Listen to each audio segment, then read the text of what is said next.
What is going on, ladies and gentlemen? It is your boy Rufus. We're back at it again with another installment of the Rufus Rundown. It's going to be a brief one today because I have to head over to Holy Cross to fully and completely direct my first sporting event there at Holy Cross in production. So there's games that I've directed portions of, done a lot of technical directing work. I've directed games to do after cable access, but for the first time on ESPN Plus, I will be directing a full show. So super happy with that. Women's ice hockey tonight. Puck drop is at 7. George Bannister on the call, I believe with Mike Abelson, and George, a good friend of mine, and that I've now made the connection with at Holy Cross. I've been the call, so I can't think of a more fun first game experience to do that as we jump right into this show. Thank you for joining me today. This is the first episode of season 6, and again we're going to touch upon the fact that I will be directing my first full show at Holy Cross, but also on top of that, we'll be breaking down some of the NFL playoffs today, making my picks. No Lucas's locks in terms of an article. It's regular season picks. I will still try to do a weekly installment of Lucas's locks for the NBA. We'll see how that goes, but how I can do that or what picks I can make throughout the week, maybe still make it a weekly installment. I do have an article on Brandon Mendes coming up and also him featuring in the show. And as I mentioned, George Bannister, he'll be featuring in the show as well in the future. But we have a couple of topics to touch upon today. Like I said, first and foremost, starting with Holy Cross. I want to thank Scott Wachtorowski and Mark Purley for the opportunity to do such. 2 bosses above me. Also want to shout out Avery Jackson and Jess Sardilli for 2 people that I've worked around as well, that have directed, that I've been able to pick up a lot from and learn a lot from as well. Me and Jess have really formed a good team at Holy Cross when she's directing, and I'm TDing for her, so just looking to build upon that myself with my own touch upon things. So after you tune into this podcast, whatever point you do, go head over to ESPN Plus and tune into some women's ice hockey over there.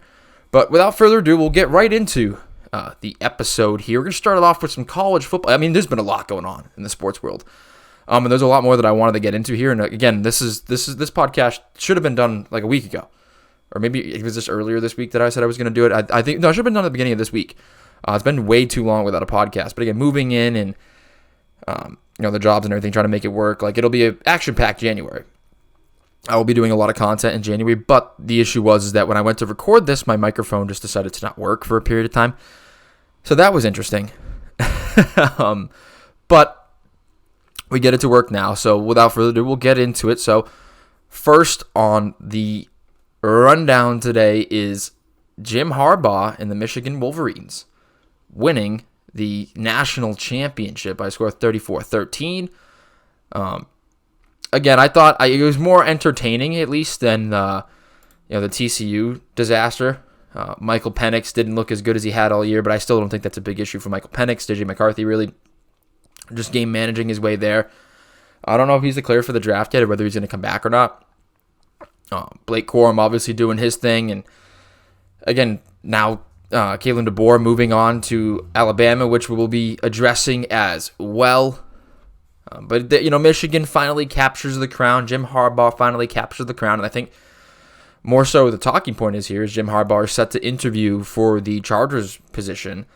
Is what is next for Jim Harbaugh? I mean, I was I'm really impressed with what he was able to do with this Michigan team. For a while, it was the inability to win the big game for Jim Harbaugh. What was he? I think he's now 3-7 in bowl games.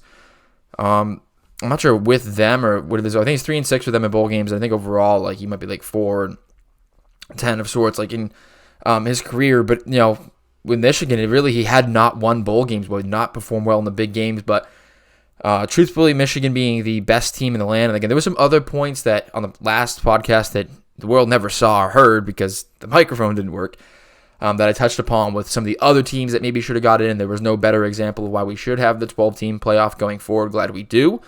But those were all what-if conversations. At the end of the day, Michigan did prove that they beat the Bama team that people thought maybe should or shouldn't have been in. They beat, he goes on, beats Nick Saban, and then he beats a really well-coached and talented Washington team. You see all those guys that have declared for the draft there, how many draft picks they're going to have. Super interesting to see what the future holds for Washington, but I mean, really strong Washington team. They were no slouch. They're a really solid team, and they stuck to the script and handled business the way that they had to. And I think that Jim Harbaugh really has completed his entire college, coaching cycle. He's done it at San Diego, did it at Stanford. Now he's done his alma mater, Michigan, and I think that this is his value will never be higher. Right, everything with the sign stealing and stuff, I think, is frustrating, and that I don't think there should be a suspension coming because once again, everybody's doing it. It's kind of like the baseball sign stealing scandal where everybody was doing it, but again, nobody wants to hear that. They just want to call him a cheater. But this again, even after the fact, they still went out and dominated teams. They beat the Ohio States of the world. They beat Alabama, and they beat the second best team in the nation, Washington. And again, he went through everybody. They did it, going through all of that mess. And again, I don't think Jim Harbaugh's value to go to the NFL or back to the NFL, I should say, will ever be higher. I mean, when is it going to be higher than this? When he's coming off this national championship, he's completed the full his own coaching cycle at the college football level. So I think that now is the time for Jim Harbaugh to make the move to the NFL and try to compete, especially if that Chargers job is open, because we'll be ranking the NFL head coaching openings, which some have even closed since I created the graphic. I don't think at that Chargers position, if they want him for that Chargers position, there's no reason he shouldn't take it. He's proven everything he's had to at the college football level. He's brought like a losing Michigan team back, brought Stanford to bowl games. Like you just see the cultures that he's created and what he's been able to change at these programs. There's absolutely no reason as to why Jim Harbaugh should not move on to the next level. But while we're still on the topic of college football, Kalen DeBoer named head coach at Alabama. And it wasn't because Nick Saban was fired. Nick Saban stepped away on his own terms. So Nick Saban retiring. He only won 7 national titles. He was only the only coach to win a national title in 3 separate decades. Never had a losing season. Had allowed 49 players to get drafted to the NFL in the first round. That's not just draft picks. That's first round draft picks this time at Bama. 16 straight 10-win seasons at the college football level. 109 weeks ranked first in the AP poll. 104 wins versus ranked opponents. 9 wins over AP number 1 teams. In this title drought right now, will be 4 years, his longest drought at Bama. That's his resume. That's it. That's all. Only 7 national titles. Incredible. It's been an incredible career from Nick Saban. And then you get Kalen DeBoer to come in for him now. That, again, he's got a pretty good track record too. He did it at Sioux City, I believe it was, and then Fresno State. And he's really climbed the ladder well and had a really good year with Washington. You saw that Dan Lanning, Steve Sarkisian, and Lane Kiffin, there were a lot of different coaches out there that people thought were going to apply, or be options for this Bama team to replace Nick Saban, and then they all re-upped their contract. Their agent was like, "Well, listen, like if we're going to stay here, you're going to have to pay me because Bama's ready to pay you."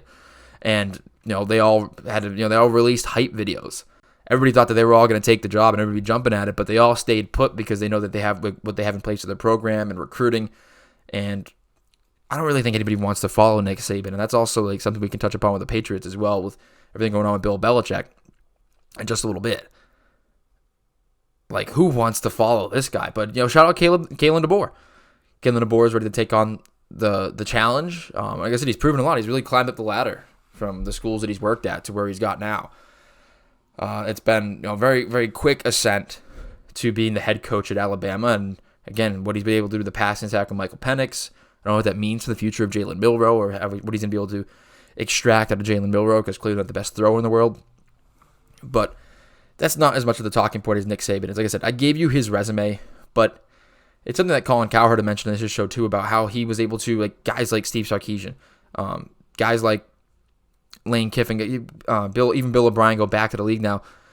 There's a host of names that Nick Saban really brought back, that he really helped out in terms of bringing him back to the level that they could coach at. Sark had dealt with a lot. Lane Kiffin struggled.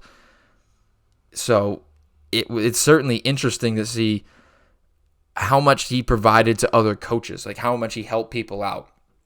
Like in the Sark story you saw with the open heart surgery, but of course the addiction beforehand, what he was able to do as a person, the impact he's had on players. And kind of like knowing that like the NIL and the transfer portal is what frustrated Saban, and him saying like, I'm just going to step away on my own terms. I've done enough. He wasn't going to be strong-armed by anything or any situation. And I think that's impressive. I mean, I think the man he is impressive. You see a lot of great college coaches. They're in a lot of turmoil. He had the Urban Meyers of the world, but Saban had a clean track record. And is the greatest football coach one of the greatest football coaches ever, not just college football coaches ever, one of the greatest football coaches ever. And certainly the greatest college football coach of all time. I mean, I wasn't around for some of the older guys, but Nick Saban by far, again, like I said, is impressive what he was able to do for other people too, how he was able to revive a lot of guys and trust those guys even when a lot of people probably didn't. And they were probably down, and they were probably out. And they needed some confidence, someone to believe in them, and Nick Saban was that guy to believe in them. And I think that's just as impressive a part of his resume as all of the wins in what he did. Like I said, 7 national titles. A national title in 3 different decades. Never had a losing season. 49 NFL first-round draft picks. 16 straight 10-win seasons. 109 weeks ranked first in the AP poll. 104 wins with ranked opponents. It's not quite, like I said, with that ranked first AP poll. It's not quite Tiger Woods being world number 1 for having like 10 plus years, but it's incredible. You see how much change there's been in the last couple of years with Bama not being up there and how difficult it is. Like, look at Georgia this year. They lose 1 game to this Bama team, and then just like that, they're out of the playoff entirely because of 1 loss.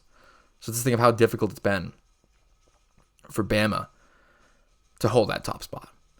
So again, congratulations to Nick Saban. I'm sure he's gonna do great in the media and like the rest of his life for sure. Getting up there in age in the 70s, man. 72, I believe. Same age as Belichick. And just stepping away. So, and it's super impressive career, and a big congratulations to Nick Saban as we transition to the NFL world. Now, here's a clip of Mike Vrabel. Of course, recently fired Mike Vrabel on why he wanted to, what he was playing for against the Jaguars in the final week. Expand on, because it sucks to lose, Gentry. Trey, ever need to show you anything? Did you have another thought, or no? I'm just curious. Well, it fucking sucks. Losing. Awful. That's why I want to win. Because you don't sleep. You want to win for the players that bust their tail. That's Mike Vrabel on why he wanted to win that final week against the Jags, which he did win and spoiled the Jaguars season, which it was a Lucas's lock pick of mine, which I think I should probably still make a reaction to it. I'll still probably be doing an article to react to how I did it. Maybe I'll make some Sunday, Monday picks. I won't have the picks today. Maybe I'll just tweet them out. We'll see. So I don't have time to do the article because I'm directing today. But it's a wild time in the NFL. Bill Belichick's looking for a job. Pete Carroll, not necessarily looking for a job, but he's moving into an advisory role. I'm not sure if he still would say no to a coaching position. Of course, Mike Vrabel as well, too, who's been, rather one of the better coaches. Of course, as of recently, 13-21 over the last 2 seasons, 7-10, 6-11. But, quarterback injuries and such have affected that as well. Arthur Smith, at least you knew what you were getting with Arthur Smith. Consistency, 7-10 for 3 straight seasons, 21-30 all time. At least you knew what you were getting with Ron Rivera moving on as well, too. Like, some of them not really surprises. Another guy, Mike Tomlin, very well could be moving on. Hasn't had a losing season in 17 years. But a lot of Steelers fans have been all over him. A lot of people in the media have been, saying that they might move on from him. As well as, Doug Peterson, who's really choked away 2 seasons now. I mean, that playoff game, that loss to the Chargers, choked that one, and Trevor Lawrence. And then again this season where they were in first for most of it. I know they dealt with some injuries on the stretch, but, they still really did choke him away. And Dennis Allen, 24-46 all-time as a head coach, and he fumbled the easiest schedule in the league. He's 16-18 in the last 2 years of the Saints. Matt Eberflus is only 10-24 as Bears head coach, so wouldn't you want a new head coach and a new QB together if that's what you were going to do? They fired the whole staff, but still he's 10-24 as a Bears head coach. And then Nick Sirianni, of course, they're going to be without A.J. Brown today, and we're 10-1 at one point, and now have fallen. I think they were 1-5 in the last 6, so if they lose in the first round to this Bucks team, what does the future hold for Nick Sirianni? Well, it's been conversations have certainly gotten tough. It's been a different path in the season. And like I said, it's just crazy to me that some of these guys, those guys are still employed. Some of those guys are still employed. Like I said, the Dennis Allens of the world, like the Doug Petersons of the world, like the Matt Eberfluses of the world. And you have guys like Pete Carroll that might be looking for another coach job, Bill Belichick, Jim Harbaugh looking to break into the NFL. A quarter of the league is looking for a coach right now.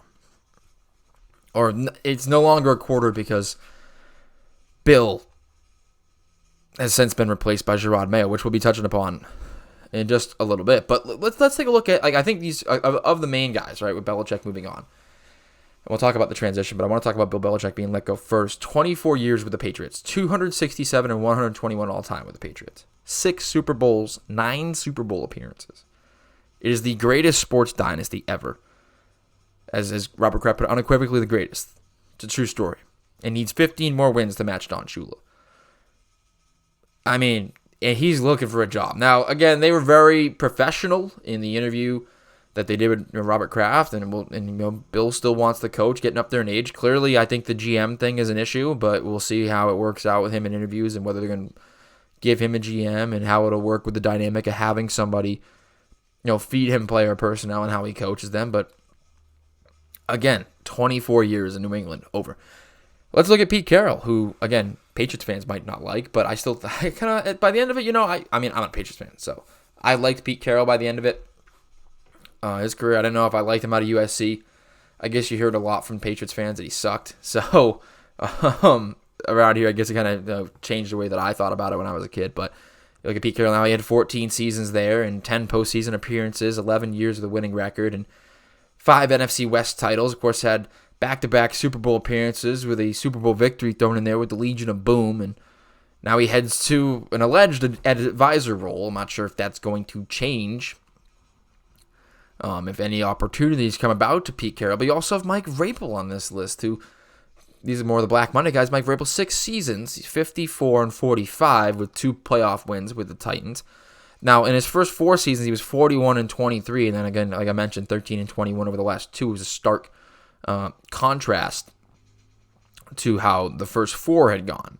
And he hasn't won a postseason game since 2019. So that again, when in the year they were the 1 seed, they lost to the Bengals, and that led to their run as well. So again, it wasn't the strongest finish, but I think a lot of the miscommunications and the friction with the GM and ownership of there. I think wherever Mike Vrabel goes, I think he's going to find success, and especially if he can get the quarterback right.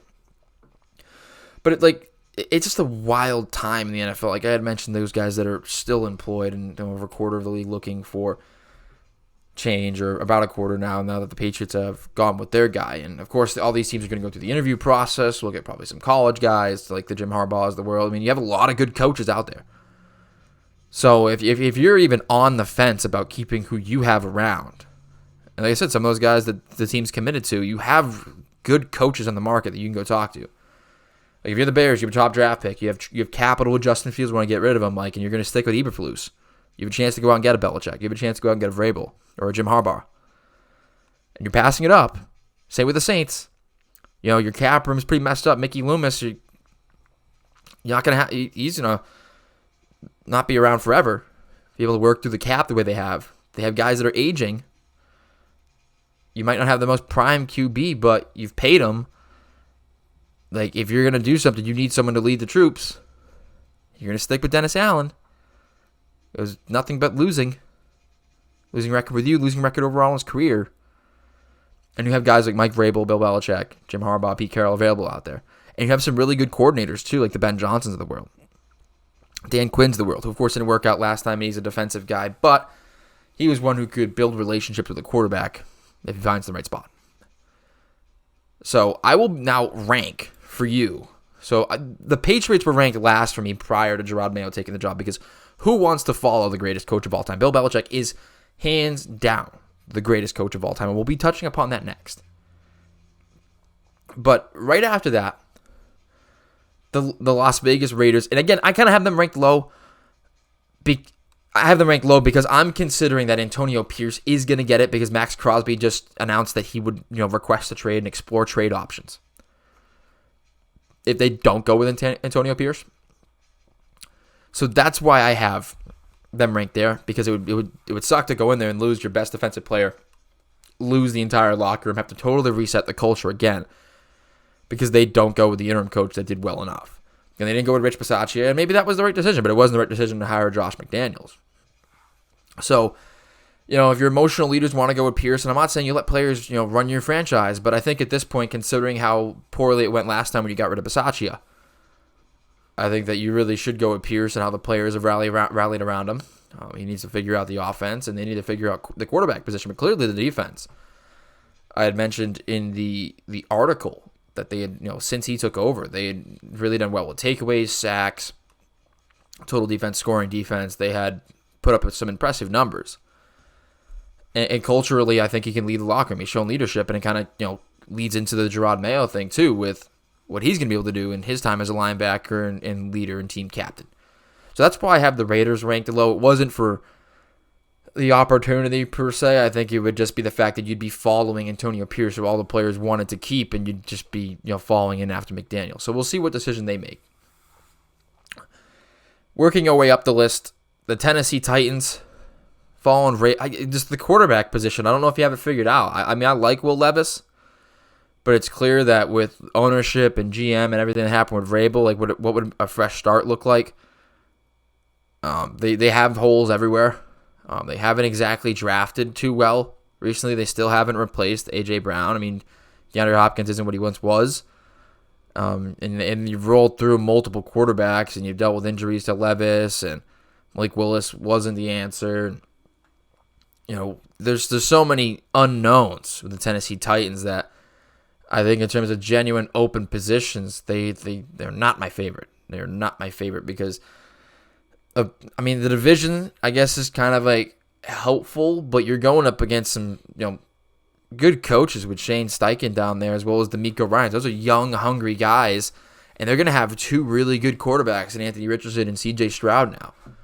So you're going into that division with those two really good quarterbacks, and then Trevor Lawrence is supposedly supposed to be like the savior for the Jaguars, although he's not looked too good as of late. But we'll see how, if him and Doug Peterson get another year together, we'll see how it goes. So that's why I have the Titans down there. Next up, the Panthers. And maybe they should be down there more because the owner it just looks brutal. It's throwing drinks on people. It looks like a lot of people have taken issues with the owner. There's people inside the organization that have reached out to the likes of Ben Johnson and other candidates that they might want and let them know, like, hey, you don't want to work for him. It's very difficult. Can you imagine that? You run a business and your own employees are reaching out. Like, how bad does it have to be to do that? So, obviously, David Tepper has been scrutinized recently, especially with the big fine for throwing the drink on the Jags fans, which is, again, just not the conduct you want out of an owner in the image of the league. And then you just have to think about how he's, doing his job, typically as an owner, and how he treats people, that even work for him. And it's clear that with them reaching out to let other guys know, like, hey, you don't want to work for this guy. It's clear. Next up, the Falcons. The NFC South is pretty wide open, all things considered, so it's not a bad deal with the Falcons. It's just you got to get the quarterback right here. You have to get the quarterback right. And I don't know. I don't know if that's a trade. I don't know if that's if you draft somebody where their pick's going to lie, if you have to trade up. Because clearly Desmond Ridder wasn't the answer. Taylor Heineke's not going to be. They have weapons down there. They were able to make a lot out of Jonnu Smith. They have Bijan Robinson. They have Kyle Pitts. They have Drake London. They had Cordell Patterson too, but now getting up there in age. They have Tyler Algier. I don't know particularly their offensive line. I think they got some legit I think Matthews is a good piece there. I think they got some good pieces. I think defensively they have AJ Terrell. So they're not there's a good core of players. I think talent wise they're a very good roster. It's just getting the quarterback right. You're going to have to find a way to get up and get a quarterback. I don't know what the answer is there, but I think the Atlanta Falcons are an intriguing spot, especially in recent times, and especially in that division. I don't think there's much for you to compete with in that division. And the same goes for the Panthers, but again, I just really don't like the ownership situation there. So the Falcons have got to get a quarterback right, but that's why I have them right in the middle of the pack. Next up is the Commanders, and listen, they still kind of got to get the quarterback right, too. I mean, it looked like for a while Sam Howell, and it still could be Sam Howell, considering how many times he got hit. I think he was one of the most sacked quarterbacks in football. Ron Rivera clearly lost there, and they traded a lot of pieces on the defense. But I do like the amount of cap room they're going to have, and I do like their new ownership group with Harris. I think with the new ownership group, you're going to get the backing that you need. I think they have totally reset the culture that Dan Snyder had there. And again, I think competing in that NFC East might be a little difficult, but I do like this commander spot with some of the weapons that they have on offense, the Terry McLaurins of the world. And they have, who's the other, the receiver? I can't think of, why can I not think of the name of the other receiver outside of McLaurin? They have Curtis Samuel, who's pretty good. They still have John Dotson as well, too. They got some weapons there. And then Brian Robinson in the backfield. But again, that's another team that you have a tough conversation at quarterback, but they're also drafting well up there. So you have your pick of the next franchise quarterback, really. And they just brought in the new GM as well, the assistant GM from the 49ers, who's been around some serious winning in this league. So you get the high draft pick. You have Adam Peters coming in, and I really do believe he'll make the right decision in terms of what quarterback it's going to be. So you truthfully have a chance to step into a really good situation with a really good GM, and your pick of the quarterback with him. So like in conversation with him, they hired the GM first. Now it's the coach. It's not in the reverse order over the Patriots and the way they did it. Again, continuing the tease to talk about that. Next up, I have the Seahawks. I like the Seahawks. I think their ownership group is good. The consistency has been good. Geno Smith's kind of a question mark, but again, you have Tyler Lockett, you have DK Metcalf, you have Jackson Smith and Jigba. You have offensive weapons. They've drafted the line pretty well. I think they underachieved the last couple of years under Pete Carroll. I still don't know if it was right to move on from him yet. They have some good, Devin Witherspoon. They have good young defensive, Tariq Woolen too, part of it too. I mean, if he can get back to the way he was playing. They have good defensive pieces. So I really like the core that the Seahawks have. Again, it's just tough following Pete Carroll, and again, how much more can you extract out of Geno Smith? But I really do like the core that the Seahawks have there. And there's some pieces you can move around, and I think they're buildable pieces out there in Seattle, up in the Pacific Northwest, and make them the second best opening. Last but not least, the Chargers, and like I said, this LA Chargers team, you have a top 5 quarterback in Justin Herbert, right? And if you want to argue top 5, it's 100% top 10. So you can certainly make a move. Bill Belichick's favorite to go out that way, but I think Jim Harbaugh in this spot. I think this is the kind of opportunity it has to be for Jim Harbaugh to be willing to leave. So there's not much more to be said than Justin Herbert. You have a true franchise guy. You have a true difference maker at the quarterback position. You can get the rest of the pieces to fall into place around him, especially if you're a guy like Jim Harbaugh. But that's the best quarterback. And the talent on that roster are really good as well, too. So the best quarterback, like open head coaching position with a quarterback available. The Chargers. Again, it's tough to compete in that division, but you look at the way the Chiefs kind of fell off this way, too. It's kind of open in the West, in my opinion, going forward, unless the Chiefs, make some moves at the receiver position. It's kind of more open in the West. And if you get the right guys in there with the Chargers in LA, build some hype, it's the top spot. The top spot that you want to be in. So we'll transition now to where I want to talk about, like I said, I mentioned Bill Belichick's coaching resume and how well he did. And they've since moved on to now the youngest head coach in the NFL, and Gerard Mayo. Of course, former Patriots player, former All-Pro, former team captain, the de facto defensive coordinator. He's like the interior linebackers coach. Again, like the title doesn't really add up to what I believe everybody else believes that they've been doing. Mutually parting ways, the Patriots and Bill Belichick, and now there was a clause in Gerard Mayo's contract where there was a succession plan in place to just kind of trigger it and go. And there's a couple of perspectives I look at in terms of that. Is it lazy? Where you're like, oh, we have the guy here, we worked it in, we're not going to really shop around or look around too much, like we got our guy.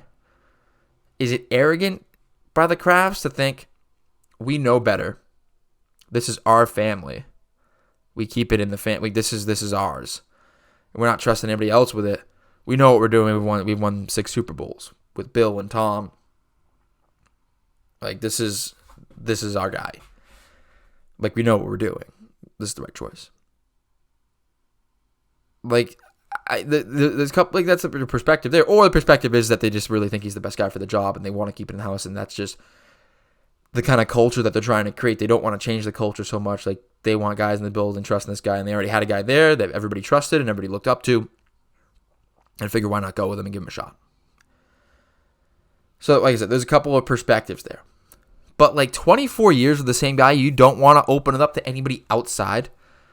Because some things happen now, like, right? So the legacy of Bill is still going to be talked about because this is another Belichick disciple that might not work out, right? So sports media will just have a field day. Not that they make decisions based off sports media, but sports media is going to come out now and be like, oh, it's another Belichick disciple that didn't work out. He sucks. Belichick sucks. He can't bring up guys that can coach underneath him, that can coach well on their own. He doesn't help them out. It appears that he had a part in helping out Gerard Mayo and preparing him, it would appear. But now to still kind of be able to trash Bill's legacy. But like 24 years, you don't want to open up to anybody else. And even if you were still going to go with Gerard Mayo, right?